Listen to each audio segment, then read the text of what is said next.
انسانوں کے ہر نیک عمل کا ثواب 10 گنا سے 700 گنا تک بڑھایا جاتا ہے۔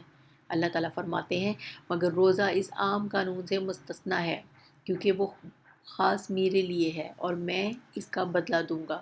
بندہ میری خاطر اپنی نفسانی خواہشات اور کھانے پینے کو قربان کرتا ہے۔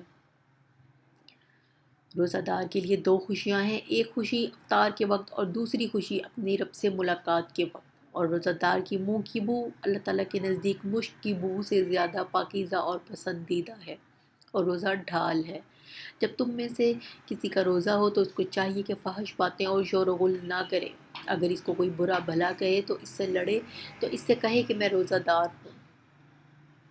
اسی طرح ایک اور حدیث کا ترجمہ آپ کو بتاتے ہیں کہ حضرت ابو ہریرہ رضی اللہ عنہ سے روایت ہے کہ رسول اللہ صلی اللہ علیہ وآلہ وسلم نے فرمایا، جب رمضان کی پہلی رات ہوتی ہے تو شیاطین اور سرکش جنات باندھ لیے جاتے ہیں اور جہنم کے دروازے بند کر لیے جاتے ہیں، بس ان میں سے کوئی دروازہ کھلا نہیں رہتا اور جنت کے دروازے کھول دیے جاتے ہیں، بس ان میں سے کوئی دروازہ بند نہیں کیا جاتا، اور ایک پکارنے والا پکارتا ہے، اے نیکی کے طلبگار آگے بڑھ، اور اے برائی کے طلبگار رک جا۔ اور اللہ تعالیٰ رمضان کی ہر رات بہت سے لوگوں کو دوزخ سے آزاد فرماتے ہیں۔ اگلی حدیث کی طرف چلتے ہیں کہ جس کا ترجمہ ہے،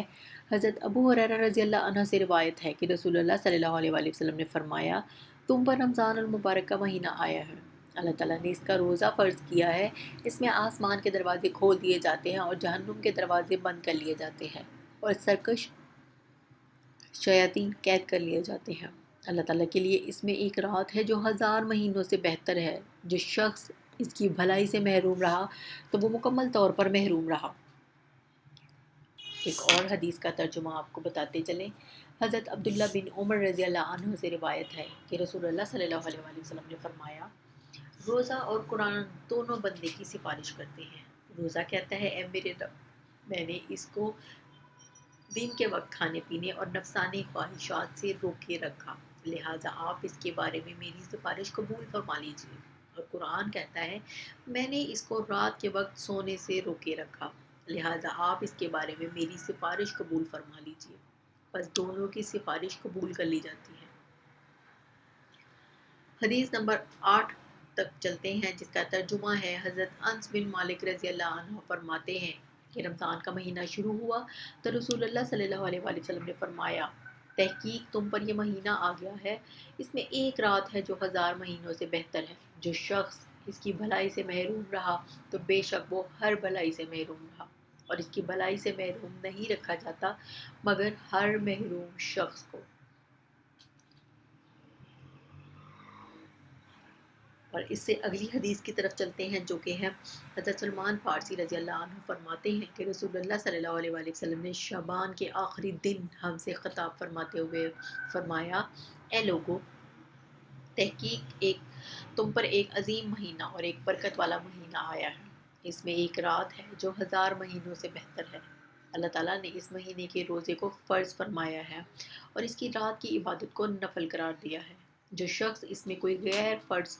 عبادت کرتا ہے تو اس کا ثواب دیگر مہینوں میں فرض ادا کرنے والے کی طرح ہے، اور جو اس میں فرض عبادت بجا لاتا ہے وہ دوسرے مہینوں میں 70 فرض ادا کرنے والے کی طرح ثواب پاتا ہے۔ اور یہ صبر کا مہینہ ہے اور صبر کا بدلہ جنت ہے، اور یہ ہمدردی کا مہینہ ہے اور ایسا مہینہ جس میں مومن بندے کا رزق بڑھایا جاتا ہے۔ جس نے اس مہینے میں کسی روزہ دار کو افطار کرایا تو یہ اس کے گناہوں کی مغفرت اور اس کی گردن کے لیے آگ سے چھٹکارے کا سبب ہوگا، اور اس کو روزہ دار کے اجر کے برابر اجر ملے گا، روزہ دار کے اجر میں کوئی کمی کیے بغیر۔ حضرت سلمان فارسی رضی اللہ عنہ فرماتے ہیں کہ ہم نے کہا، اے اللہ کے رسول، ہم میں سے ہر ایک روزہ دار کو افطار کرانے کی طاقت نہیں رکھتا، تو رسول اللہ صلی اللہ علیہ وسلم نے فرمایا، اللہ تعالیٰ یہ ثواب اس شخص کو بھی عطا فرماتے ہیں جو تھوڑے سے دودھ پر یا ایک کھجور پر یا ایک گھونٹ پانی پر کسی روزے دار کا روزہ افطار کروائے، اور جو شخص کسی روزے دار کو پیٹ بھر کر کھانا کھلائے تو اللہ تعالیٰ اس کو میرے حوض کوثر سے ایسا پانی پلائے گا کہ پھر اسے جنت میں داخلے تک پیاس نہیں لگے گی۔ اور یہ ایک ایسا مہینہ ہے کہ اس کا پہلا حصہ رحمت، درمیانی حصہ گناہوں سے مغفرت اور آخری حصہ جہنم کی آگ سے آزادی ہے۔ اور جو شخص اس میں اپنے غلام کے کام میں تخفیف کر دے گا تو اللہ تعالیٰ اس کی مغفرت فرمائے گا اور اس کو جہنم سے رہائی عطا فرمائے گا۔ حدیث نمبر 10 کی طرف چلتے ہیں، جو کہ ہے حضرت عبداللہ بن عباس رضی اللہ عنہ نے فرمایا، جب رمضان کا مہینہ شروع ہوتا تھا تو رسول اللہ صلی اللہ علیہ وآلہ وسلم ہر قیدی کو رہا فرماتے تھے اور ہر مانگنے والے کو دیتے تھے۔ حدیث نمبر 11 کی طرف چلتے ہیں، جو کہ ہے حضرت عبداللہ بن عمر رضی اللہ عنہ سے روایت ہے کہ رسول اللہ صلی اللہ علیہ وآلہ وسلم نے فرمایا، بے شک جنت 7 سال کے شروع سے اگلے سال تک رمضان کے لیے سجائی جاتی ہے۔ جب رمضان کا پہلا دن ہوتا ہے تو عرش کے نیچے درختوں کے پتوں سے حور عین کے سر پر ہوا چلتی ہے، تو وہ کہتی ہیں، اے ہمارے رب، ہمارے لیے اپنے بندوں میں سے شوہر مقرر فرما دیجیے تاکہ ان کی وجہ سے ہماری آنکھیں ٹھنڈی ہو جائیں اور ہماری وجہ سے ان کی آنکھیں ٹھنڈی ہو جائیں۔ ایک اور حدیث کا ترجمہ آپ کی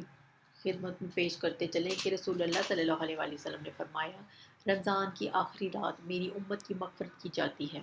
عرض کیا گیا، اے اللہ کے رسول، کیا وہ رات لیلۃ القدر ہے؟ آپ صلی اللہ علیہ وآلہ وسلم نے فرمایا، نہیں، بلکہ کام کرنے والا جب اپنا کام مکمل کر لیتا ہے تو اسے اسی وقت اس کی پوری مزدوری دے دی جاتی ہے۔ تو ہم امید کرتے ہیں کہ آپ کو آج کی خوبصورت ویڈیو اچھی لگی ہوگی، جس میں ہم نے احادیث نبوی صلی اللہ علیہ وآلہ وسلم کا ایک مکمل جامع تعارف پیش کروایا رمضان المبارک کے حوالے سے۔ تو ہم امید کرتے ہیں کہ آپ اپنی عبادات کو مکمل طور پر بجا لائیں گے اس ماہ مبارک کے صدقے میں۔ اللہ تعالیٰ کے حضور سجدہ ریز ہوں اور اس کی رحمتیں، اس کی برکتیں سمیٹیے، اور ہماری یہ ویڈیوز، یہ انفارمیشن جو ہم آپ کو دے رہے ہیں، بالخصوص رمضان المبارک کے مہینے میں، ان کو دوسروں کے ساتھ ضرور شیئر کریں۔ انشاءاللہ اگلی ویڈیو کے ساتھ حاضر ہوں گے، تب تک کے لیے ہمیں اجازت دیجیے۔ اللہ حافظ۔